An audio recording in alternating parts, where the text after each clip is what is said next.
وہاں پر جو ٹیچر کھڑا ہوا ہوگا اس کے علم کی جو نوعیت ہوگی، دفتر کی جو سہولیات ہوں گی، اسکول کے اندر بجلی پانی غسل خانے کی جو معاملات ہوں گے وہ جس سطح کے ہوں گے، اور کراچی کے اندر ڈی ایچ اے کے اندر سرکاری طور پر بننے والے ایک اسکول کی جو صورتحال ہے وہ جتنی ہوگی، یہی فرق مدارس کا بھی ہے۔ جو مین اسٹریم مدرسے ہیں پاکستان کے، بڑے نمائندہ ادارے ہیں، ان اداروں میں سرے سے میں نے خود 6-7 سال ان مدرسوں میں گزارے ہیں، وہاں پر رہا بھی ہوں، ایک اسکالر کے طور پر بھی، بورڈنگ کے طور پر بھی، سب کچھ ہوا ہے۔ مجھے کبھی بھی شائبہ تک بھی یہ محسوس نہیں ہوا کہ اس نظام میں کوئی اس طرح کی چیز نظام کے اندر پائی جاتی ہے جس کی اصلاح ہونی چاہیے، کہ بچوں پہ تشدد ہو رہا ہے، بچوں کو مارا جا رہا ہے، وہ ممکن ہی نہیں ہے۔ اسی طرح ابیوز کے معاملات کم و بیش ناممکنات میں سے ہیں جو بڑے مدارس ہیں، اس لیے کہ وہاں پر درسگاہیں بنی ہوئی ہیں، ان درسگاہوں میں ایک سسٹم ہے، ایک ناظم تعلیمات ہے، ایک محتمم بیٹھا ہوا ہے، اساتذہ کے گھنٹے ہیں، ایک آتا ہے ایک جاتا ہے، اتنی بڑا ہنگامہ ہے، ہجوم ہے، اس کے اندر کم و بیش ناممکن ہو جاتا ہے کہ کوئی ایسی خلوت کی جگہ ڈھونڈ لی جائے جہاں پر جا کے کوئی اس طرح کی بدفعلی کا ارتکاب کرے، یا کوئی درندہ صفت آدمی اگر دین کے نام پر استاد بن گیا ہے اور اس کی یہ خواہشات ہیں یہ کر لے۔ یہ بڑے مدارس میں اکا دکا کو اس طرح کے واقعات، شیطان جس طرح سے یونیورسٹیوں میں آ جاتا ہے، بڑے پروفیسروں کے آ جاتا ہے، بڑے اسکول ہیڈ ماسٹروں کے آ جاتا ہے، وہ ابیوز کرتے ہیں، بالکل اسی نوعیت کی چیز ہے، یعنی کوئی ایسی چیز نہیں ہے جو آپ کے لیے الارمنگ ہو۔ جس طرح شرپسند ذہن کہیں بھی آ سکتا ہے، وہ آپ نے دیکھا پولیس میں بھی آ جاتا ہے، وہ ڈاکٹروں میں بھی آ جاتے ہیں، اس طرح جو جنس کے وحشی درندے ہوتے ہیں، اس طرح کوئی اکا دکا آدمی ان جو مین اسٹریم مدارس کے بڑے سیٹ اپس ہیں ان کے اندر بھی آ سکتا ہے، لیکن وہ آنے کے بعد رہ نہیں سکتا وہاں پہ، یہ بالکل امر واقعی ہے۔ یعنی وہ اطلاع اگر نظام کو مل جائے تو یہ ممکن ہی نہیں ہے کہ وہ اس نظام میں سروائیو کر سکے یا اس کو وہاں پر کوئی پروٹیکٹ کر سکے، اس کو وہاں سے جانا ہوگا۔ تو یہ تو بڑے مدارس کی یا ان مدارس کی جہاں پر باقاعدہ درس نظامی کی تعلیم دی جاتی ہے ان کا یہ حال ہے۔ جو اصل مسئلہ پیدا ہوتا ہے وہ تحفیظ کے مدارس میں ہوتا ہے، جہاں پہ چھوٹے بچوں کو آپ حفظ کرنے کے لیے بھیج دیتے ہیں اور وہ وہاں پر 12 سے 14 گھنٹے دن کے گزارتے ہیں، اور وہاں پر ان کے لیے کوئی سسٹم نہیں ہوتا پروٹیکشن کا، ایک صرف قاری صاحب بیٹھے ہوئے ہوتے ہیں، اور اس قاری صاحب کے پاس جو اختیارات ہوتے ہیں وہ ان اکاؤنٹیبل ہوتے ہیں، یعنی کوئی ناظم تعلیمات نہیں ہے، کوئی وہاں پر شورا نہیں ہے، کوئی مجلس نہیں ہے، کوئی نظام نہیں ہے، کوئی یہ چیک کرنے والا نہیں ہے کہ کون آیا ہے کون گیا ہے۔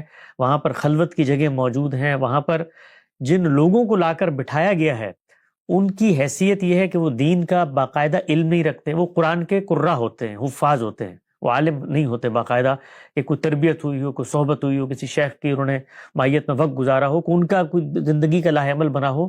وہ بالکل اسی طریقے سے جیسے یہ بچے حفظ کر رہے ہیں خود حافظ بن کے اس جگہ پر پہنچے ہوئے ہوتے ہیں، ان کا کوئی دینی پس منظر نہیں ہوتا۔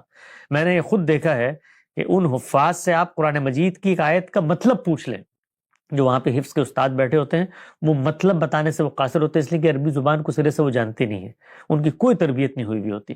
تو تحفیظ کے یہ مدارس ہیں جو سب سے بڑا مسئلہ ہے ابیوز کا۔ اچھا، اس میں ایک پہلو تو یہ ہے کہ وہ جو آدمی وہاں پر آیا، مدارس جو بڑے مدارس ہیں وہاں نظام بنا ہوا ہے، وہ یہ دیکھتے ہیں استاد یہاں پر ہے تو اس کو یہاں پر ان کے پاس فنڈز بھی ہوتے ہیں، سوسائٹی ان کو اس درجے میں سپورٹ بھی کرتی ہے، ایک ویژن سے بھی وہ چل رہے ہوتے ہیں، ان کو وہ گھروں کا انتظام کر کے دیتے ہیں، وہاں ان کی بیویاں رہتی ہیں، وہاں ان کے بچے پیدا ہوتے ہیں، ایک نارمل فطری زندگی جو ہے وہ گزارتے ہیں۔ ہم جامعۃ الرشید میں رہے، جتنے اساتذہ تھے کم و بیش ان سب کے وہاں پر مکان موجود تھے، ان کو مفت بجلی دی جاتی تھی، ان کو مفت کھانا دیا جاتا تھا، ان کی میڈیکل کی سہولیات مفت تھی، ان کے بچے جو مدارس میں نہیں پڑھنے کی توجہ رکھتے ان کو اسکول بھیجا جاتا تھا، باہر کے اسکول میں ہو جاتے تھے، اور وہاں کا جو استاد ہے وہ ایک فطری زندگی گزار رہا ہے۔ انسان کی شخصیت میں اللہ تعالیٰ نے جنس کی طلب رکھی ہے، اس کو غیر فطری انداز میں وقت گزارنے کا پابند کر دیا جائے تو اس طریقے کی شیطان کی مجرمانہ ذہنیت پیدا ہوتی ہے۔ تو وہ جو بنیادی تقاضا ہے کہ جنس کا صحیح چینلائز ہو فطرت کے اصولوں پر، دنیا بھر میں لوگ شادیاں کرتے ہیں رہتے ہیں، تو بالکل اسی طریقے پہ بڑے مدارس میں اس کا باقاعدہ اہتمام کیا جاتا ہے، ان کے پاس فنڈز ہوتے ہیں۔ یہ جو دوسرا معاملہ ہے تحفیظ کے چھوٹے چھوٹے مکتب جو مسجدوں کی کئی چوکٹوں میں، کئی ان کے بیک پہ کوئی کمرہ بنا کر اس طریقے سے کھولے گئے ہوتے ہیں، یہاں پر سرے سے اس کا کوئی انتظام نہیں ہوتا، نہ کوئی اس کو مجلس، مرکزی مجلس چلا رہی ہوتی ہے، نہ جو وہاں پر استاد بیٹھا ہے اس کے لیے باقاعدہ طور پر آپ نے گھر کا بندوبست کیا ہے، اس کو تنخواہ دی ہوئی ہے، اس کی شادی کا بندوبست کیا ہے، اس کی ذہنی سطح کا ایگزامن کیا ہے، شکایت آنے پر کوئی میکینزم بنایا ہے، ان بچوں کے ساتھ کسی اور کا رشتہ ہے اس استاد کے علاوہ جس سے وہ بتا سکتے ہیں کہ کس ولنریبل صورتحال میں رہ رہے ہیں، یہ ہوتا ہی نہیں ہے. تو یہ بنیادی طور پر تحفیظ کے مدارس یا جو نظام بنا ہوا ہے اس کے سسٹم کا فالٹ ہے جس سے یہ کرپشن پیدا ہوتی ہے. اس میں جو چند چیزیں ہیں بنیادی طور پہ کرنے کی، وہ پہلی چیز یہ ہے کہ بچے کو حفظ کرانے کا جو پورا کا پورا مرحلہ ہے اس میں والدین کو سب سے پہلے آن بورڈ آنا چاہیے. آپ کے خیال میں میرا چھوٹا بچہ ہے، آپ کا کوئی چھوٹا بچہ ہوگا، اس کو اسکول میں کوئی تھپڑ مارے اور وہ آ کر مجھے یہ بات بتائے تو میرا اور آپ کا اس پر کیا ری ایکشن ہوتا؟ ہم دونوں کا ری ایکشن یہ ہوتا ہے کہ ہم جائیں اس نظام کو اور اس کو چیلنج کریں اور بتائیں کہ تمہیں اس لیے یہاں پر نہیں بھیجا میں نے اپنے بچے کو کہ تم اس کو مارو. لیکن مدارس کے اندر یہ پہلے دن نہیں ہوتا کہ شدت کی مار استاد نے ماری کہ بچہ ہی مر گیا، وہ روز مار کھا رہا ہوتا ہے. اور سوسائٹی کہ وہ سٹیک ہولڈر جنہوں نے اپنے بچوں کو وہاں حفظ کرنے کے لیے بھیجا ہوا ہے ان کا کنسنٹ اس کے اندر شامل ہوتا ہے. آپ اس کو سائلنٹ کنسنٹ کہیں، آپ اس کو میوچل انڈرسٹینڈنگ کہیں، یہ شامل ہوتا ہے. میں نے خود اپنی کانوں سے یہ بات سنی، ایک استاد نے مجھے، حفظ کے استاد نے بتائی، وہ بڑے شریف النفس آدمی تھے. انہوں نے کہا میں نے کبھی زندگی میں کسی پہ ہاتھ نہیں اٹھایا، والدین میرے پاس آ کر کہتے ہیں کہ یہ بچے کی چمڑی ہماری، ہڈیاں آپ کی ہیں، جو کرنا ہے کریں، اس کو حفظ ہونا چاہیے. تو سوال یہ ہے کہ جو سب سے بڑی پروٹیکشن تھی سوسائٹی میں بچوں کی، وہ تو والدین تھے. ان والدین نے یہ کنسنٹ کیسے دیا ایک حفظ کے استاد کو کہ اس بچے کو مار مار کے اس کا برکس نکال دو لیکن اس کو قرآن مجید یاد ہونا چاہیے؟ یہ سب سے بڑی جہالت ہے. سرکاری طور پر اس پر پابندی عائد ہونی چاہیے ہے کہ کسی بچے کو، چھوٹے بچے کو جس وقت تک کسی اسیسمنٹ سے نہ گزار لیا جائے، ایک فارم بننا چاہیے، ایک محکمہ بننا چاہیے ہے، وہ اس کی پہلے منظوری دے. حفظ کرانا چاہیے نہیں کرانا چاہیے یہ خود ایک بحث ہے. اس بحث میں 2-3 زاویہ نظر ہیں، میں اس کے اندر نہیں جانا چاہتا، ہر ایک کے اپنے دلائل ہیں. ہمارے یہاں سے ڈاکٹر عرفان شہزاد صاحب نے اس پورے عمل کی مخالفت میں کافی کچھ لکھا ہے، اس میں مفتی منیب الرحمان صاحب نے جواب دیا ہے. امت کی ایک تاریخ ہے، قرآن مجید کو محفوظ کرنا مقصود تھا، محفوظ ہونے کے 10 متبادل ذرائع آگے، اس کی ضرورت باقی ہے نہیں باقی. یہ سب بحثیں فکری نظریاتی بحثیں، اس میں اختلاف کی گنجائش ہے. لیکن اگر آپ اپنے بچے کو حفظ کرانا ہی چاہتے ہیں تو چھوٹی عمر میں، جس وقت اس میں کوئی شعور نہیں ہے، اور اس کو زبردستی آپ اٹھا کر ایک ایسے ونریبل ماحول میں ڈال دیتے ہیں 14-15 گھنٹے، جہاں وہ ایک شخص کے رحم و کرم پہ ہے اور وہ اس کو مارتا بھی ہے، اس کے ساتھ ابیوز کا معاملہ بھی ہو جاتا ہے، اور والدین جو ہیں وہ یعنی میوچل انڈرسٹینڈنگ سے آنکھیں بند کر لیتے ہیں. ان کو پتا ہوتا ہے یہ مار کھا کے آیا ہے، وہ رو رہا ہوتے ہیں، چھوٹے چھوٹے بچے تکیوں میں سر لے کے روتے ہیں. والدین کہتے ہیں خیر ہے جی، کچھ وقت گزرے گا، یہ تو بعد میں ہمیں دعائیں دے گا. وہ بعد میں بڑا ہو کر، میں نے ایسی بھی صورتحال دیکھی ہے، حفظ کے دوران جن لوگوں کو ابیوز کیا گیا، جن لوگوں کے ساتھ زیادتی ہوئی، وہ دین کے علماء بننے کے باوجود اندر سے ملحد تھے. میں نے یہاں تک دیکھا، یعنی وہ گالیاں دیتے تھے کہ یہ جو نظام ہے اس کو ہم جانتے ہیں، ان کی حیثیت کیا ہے. جو لوگ آج کل دین بیان کر رہے ہیں، ہم ان کی حیثیت دیکھ کے آئے ہوئے ہیں. تو اتنے ٹراماز ہوتے ہیں، اور پھر جب کبھی ان کو موقع ملتا ہے تو ٹرکل ڈاؤن ایفیکٹ ہوتا ہے. وہ پھر اسی ابیوز کا بدلہ اگلی نسل سے لے رہے ہوتے ہیں، کیونکہ ان کو اتنا مارا گیا ہوتا ہے، کہتے ہیں ہم اتنا اور لوگوں کو ماریں گے. تو سب سے پہلے تحفیظ کے مدارس کا ایک سرکاری سطح کا نظام ہونا چاہیے. میں نے اس پر کچھ عرصہ پہلے اسٹڈی کی، معلوم ہوا مصر کے اندر یہ موجود ہے، اور وہاں پر بڑے جدید پیٹرنز اپنائے گئے ہیں میمورائزیشن کے. اس میں ویژولی لرننگ کی چیزیں ہیں، بچوں کو وہ آیتیں دکھائی جاتی ہیں. جس طرح ہمارے یہاں کلاس رومز ہوتے ہیں، آرٹ کی کلاسیں ہوتی ہیں، سائنس کی کلاسیں ہوتی ہیں، اس طرح حفظ کی بھی کلاسیں ہوتی ہیں. ایک چیز. دوسری چیز یہ ہے کہ یہاں امریکہ میں حفظ کے مدرسے ہیں، اور ان مدرسوں میں خود گیا ہوں. ہمارے ڈیلس میں ایک مدرسہ ہے، وہاں پر جو صاحب یہ تحفیظ کا کام کر رہے ہیں ان کے ساتھ میری ملاقات ہوئی، ان بچوں سے میں ملا. تو ان بچوں کی شخصیت میں، ان بچوں کی گفتگو میں، ان کی اپنے استاد سے والہانہ محبت میں زمین آسمان کا فرق تھا. کیوں؟ اس لیے کہ انہوں نے اس نظام کو بدل لیا. انہوں نے کہا جو 2 سال میں 3 سال میں مار مار کے آپ نے حفظ کرانا ہے، بچہ اپنے شوق سے 5 سے 6 سال میں حفظ کرنا چاہتا 6 سال میں حفظ کر لے، کوئی پابندی نہیں ہے.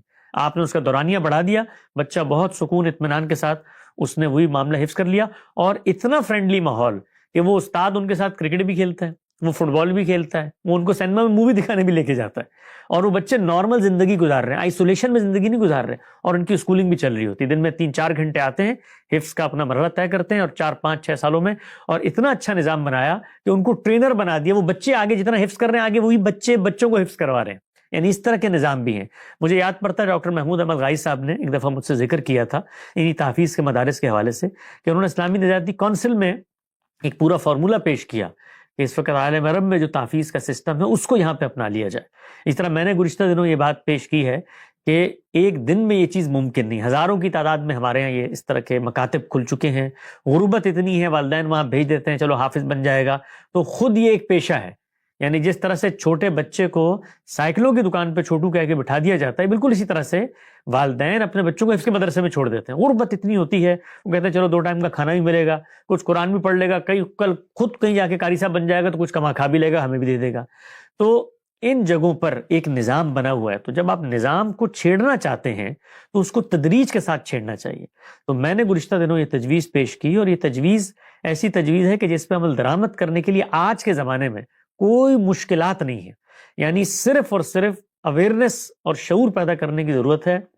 ہر محلے کے لوگ، جو کمیٹی محلے کی ہوتی ہے، امن کمیٹیاں بنی ہوتی ہیں، محلے میں تھانہ ہوتا ہے، تھانے کو یہ پتا ہوتا ہے کہ ہمارے حدود کے اندر کتنی مسجدیں ہیں، کتنے مکاتب ہیں، مخیر حضرات ہوتے ہیں، کمیٹیاں ہوتی ہیں، مارکیٹوں والے ہوتے ہیں. چند ہزار چند لاکھ روپے کی انویسٹمنٹ ہے. محلے والے مل کر 5-5 2-2 3-3 ہزار روپے دے کے یہ فیصلہ کریں کہ حفظ کے ہر مکتب میں جو اس وقت موجود ہے وہاں لائیو CCTV کیمرہ لگے گا، اور ایک ویب سائٹ بنائیں. ہزاروں لوگ اس وقت فری خدمات دینے کو تیار ہوں گے. IT کی سینٹرلائز سسٹم ہو، اور اس سسٹم کو مانیٹر کرنے کے لیے اوپن کر دیں. فیس بک پہ، انٹرنیٹ پہ ہزاروں کی تعداد میں مسلمان دنیا بھر میں، ہر آدمی اس کو جا کر دیکھ سکتا ہو کہ گلشن اقبال 13D کے اس مکتب کا یہ لائیو فوٹیج آ رہی ہے، یہ پچھلے 1 مہینے کی فوٹیج ہے. والنٹیئرز اس کو جائزہ لیں اور دیکھیں کہ کہیں استاد نے فزیکل ابیوز کیا ہے، کوئی بچہ درسگاہ سے اتنے وقت سے زیادہ باہر رہا ہے، وہ CCTV کیمرہ ان کی انٹری ایگزٹ پوائنٹ پر ہو، ان کی کلاس روم پر ہو. آپ یقین جانیں کہ یہ جو ان اکاؤنٹیبل ہم نے ان کو چھوڑا ہوا ہے، جیسے ہی کیمرہ آئے گا اس کے بعد ایسی اکاؤنٹیبلٹی شروع ہوگی. اور انسانوں کا معاملہ یہ ہے، میں نے لکھا بھی کہ بہت کم تعداد ہوتی ہے جو خود احتسابی اور خود شعوری سے چیزوں کو اخذ کرتی ہے. باہر کیف قانون کا ایک ڈر ہوتا ہے. خود دیکھیں دین نے اپنی دعوت استدلال میں پیش کی ہے، لیکن ساتھ ساتھ وعید بھی سنائی ہے، بھئی نہیں کرو گے تو یہ کام ہوگا. تو ہر جگہ پر دنیا میں یہ دونوں چیزیں پیرلل چلتی ہیں. تو ان کو اکاؤنٹیبل بنایا جائے، ان کے اوپر احتساب ہو، ان کے اوپر کیمرے لگائے جائیں، ان کو یہ بتایا جائے. ہمارا یہ دفتر ہے، میں آپ کو بتاتا ہوں، یہ ہمارا دفتر ہے. اس دفتر میں کم سے کم 8 یا 9 لائیو کیمرے لگے ہوئے ہیں اور اس کی ریکارڈنگ ہو رہی ہے. یعنی اس دفتر میں خدا نہ خواستہ لوگ آتے ہیں جاتے ہیں، اور یہ ہم نے اپنے استرار پہ لگوائے ہیں کہ یار کل کوئی شخص اٹھے اور کہے میرے ساتھ یہ معاملہ ہوا، تو کم سے کم ہمارے پاس تحفظ کی کوئی چیزوں کی، یہ دیکھو یہ یہاں پر ہر چیز محفوظ ہے. جو شخص آتا ہے ایک محفوظ ماحول میں آتا ہے، محفوظ ماحول میں یہاں سے جاتا ہے. تو اکاؤنٹیبلٹی ہے. سڑکوں پہ آپ دیکھیں پہلے لوگ اٹھتے تھے، گاڑی چلاتے تھے، کوئی پوچھ، جیسے ہی کیمرے لگے، میں ابھی کچھ گزشتہ دنوں وہاں لندن میں تھا، آپ یقین جانے میں گاڑی چلاتے چلاتے میں اتنا خوفزدہ ہوا، میں اتر گیا، میں نے اپنے سامنے کہا تم گاڑی چلاؤ یار. ہر جگہ پہ کیمرے کی تصویر ہے. ایسا ایک روب پیدا ہوتا ہے آدمی کو کہ وہ نارمل اسپیڈ میں چلانا بھی مشکل ہو جاتا ہے. تو یہ ایک قانون کا روب ہوتا ہے. قانون کا روب جس دن اٹھ جائے اس دن معاشرے برباد ہو جاتے ہیں. اس کے بعد چیزیں ایسی بربادی کی طرف جاتی ہیں کہ لوگ اپنے آپ کو بالکل احتساب سے باہر. ان سوسائٹیز میں جو مغربی سوسائٹیز ہیں، ہم لوگ بہت گالیاں دیتے ہیں ان کو، کبھی آئیں اور ان کے نظام کا مطالعہ کریں اور یہاں دیکھیں کہ سسٹم کیا ہے جس سے یہ لوگ ان معاشروں کو چلا رہے ہیں. ان میں بھی خرابیاں ہیں، ہزار خرابیاں پیدا ہوتی ہیں. خرابی کو نہیں روکا جا سکتا، خرابی جہاں انسان ہوگا وہاں پیدا ہوگی. سوال یہ ہے کہ نظام کیا ہے. یہاں پر اگر ایک دفعہ کسی شخص پہ یہ ثابت ہو جائے کہ وہ چائلڈ ابیوزر ہے، آپ یقین جانیں کہ اس کے لیے زندگی میں جینا مشکل ہو جاتا ہے. اس کو ایک کڑا پیر میں لگا دیا جاتا ہے. وہ جہاں جاتا ہے، جس محلے میں جاتا ہے، پورے علاقے کو، اس طرح دین اسلام میں ہے نا کہ جس وقت عبرتناک سزائیں دی جائیں تو کچھ لوگوں کو جمع کرو. ابھی میں یہاں بیٹھا ہوا ہوں، یہاں پر میں ویب سائٹ پر ڈالوں تو مجھے آ جائے گا کہ اس محلے میں یہ 4 لوگ ہیں جو زندگی میں کسی مرحلے پر آج سے 30 سال پہلے ان پر یہ الزام لگا تھا اور اس وقت یہ ثابت ہوا تھا اور اس کی انہوں نے سزا بھگتی ہے. تا حیات وہ ریڈار میں رہتے ہیں اور ہر ایک کو پتا ہوتا ہے وہ اسکولوں کے قریب نہیں جا سکتے، وہ ان جگہوں کے قریب نہیں جا سکتے جہاں پر بچے پائے جاتے ہیں. ایسی پابندی ان پر عائد کر دی جاتی ہے. تو ہمارے ہاں یہ جو اس طرح کے لوگ ہیں جن پر یہ ابیوز کے وہ ہوتے ہیں، ہم نے یہ دیکھا ہے کہ ایک مدرسے میں ہوا، اس نے وہاں سے اس کو چھٹی دی، وہ جا کے دوسرے مدرسے میں جا کے اس نے امامت شروع کر دی، یا اس نے وہاں پر جا کے جو ہے تحفیظ کا اپنا مکتب کھول لیا. تو سسٹم بننا چاہیے، سنجیدگی سے اسٹیک ہولڈرز بیٹھیں، اس مسئلے کو پوائنٹ سکورنگ بنانے کے بجائے اپنا معاشرے کا سماجی مسئلہ سمجھیں. ہمارے بچے ہیں جو ابیوز ہوتے ہیں، ہمارے ہاں یہ غربت کے مسائل ہیں، ہمارے ہاں تحفیظ کے مدرسوں کے مسائل ہیں، وفاق المدارس اس پہ آگے بڑھے. علماء کی تنظیمیں جو ہر وقت دنیا بھر کو گالیاں دینے کے لیے اور یہ توہین رسالت اور تحفظ ناموس، وہ بھائی یہ تحفظ اسلام کا مسئلہ ہے. یعنی اسلام کے نام لیوا لوگ ہیں اور ان کے اداروں میں اگر یہ ہو رہا ہے تو سب سے اہم مسئلہ یہ ہے. اس پر بھی کبھی کوئی احتجاجی جلسہ کریں، اس پر بھی کوئی جلوس نکالیں کہ بھائی سرکار اس میں ہماری مدد کرے، ہم اس نظام کو ٹھیک کرنا چاہتے ہیں. تو یہ چند میری گزارشات ہیں بڑے درد دل کے ساتھ. میں اس میں کبھی اس جگہ پہ نہیں کھڑا ہوتا کہ کسی ایک طبقے کو ہدف بنا لوں. یہ خرابیاں ہر جگہ پائی جاتی ہیں. آپ کیڈٹ کالجز کی مثالیں، آپ یہ چرچ کی کبھی آپ کو موقع ملے، ابھی گزشتہ دنوں ایک باقاعدہ بہت بڑا اسکینڈل تھا بوسٹن میں چند سال پہلے، اس پر ایک باقاعدہ فلم بنائی گئی ہے اور ہزاروں کی تعداد میں بچوں کے ابیوز کے کیس ہے. وہاں بھی دیکھیے کیا صورتحال ہے. چھوٹے بچے جو ہیں وہ وہاں پر آ جاتے ہیں اور وہ ان کے رحم و کرم پہ ہوتے ہیں اور کوئی اکاؤنٹیبلٹی نہیں ہے. ہزاروں ابیوز کے کیسز تھے اور پھر اس سے پچھلے جو پاپ تھے انہوں نے باقاعدہ آفیشیل معافی مانگی کہ یہ ہمارے اداروں کے اندر یہ کام ہوتا ہے. تو یہ ہوتا ہے، دنیا بھر میں ہوتا ہے، جہاں پوڈنگ کے معاملات میں ہوتا ہے، فوج اور اس طرح کے دنیا بھر کے جو ادارے ہوتے ہیں جہاں پر بچے بڑے لمبے عرصے تک دور ہو جاتے ہیں، وہاں خرابیاں پیدا ہو جاتی ہیں. ہم نے خود سنی ہے چیزیں اس طرح کی. تو ان سب چیزوں کو ہمیں، اگر ہم مسلمان ہیں، ہمارے کسی دینی طبقے پہ سوال اٹھ رہا ہے تو بڑے تحمل کے ساتھ اس مسئلے کو ایڈریس کرنے کی ضرورت ہے.